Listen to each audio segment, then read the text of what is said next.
So girls, meron nga akong i-share sa inyo na bagong perfume na discover ko dito sa TikTok at eto, walang halong ka-etchusan, talagang mabango siya. Eto yung witch perfume, tapos tignan nyo, box pa lang niya, napakaganda na, talagang pinag-isipan yung packaging. At hindi lang yan, kasi maganda din yung pinaka-bottle niya. Eto yung pinaka-bottle niya guys, and grabe, sobrang bango talaga nito.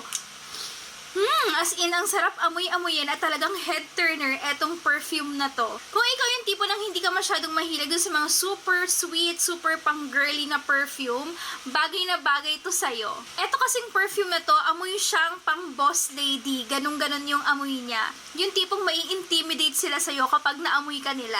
Yung description pala na nasa box niya, na scent niya is white musk and lilies. Bagay na bagay talaga siya doon sa pangalan niya na witch perfume. Kasi talaga naman parang kinukulang mo sila dahil sa sobrang bango mo. Parang halong ka-etchusan, napakabango nito. Kaya kung ako sa'yo, bilhin mo na to, 160 pesos lang to. Sobrang mura na, sobrang bango pa.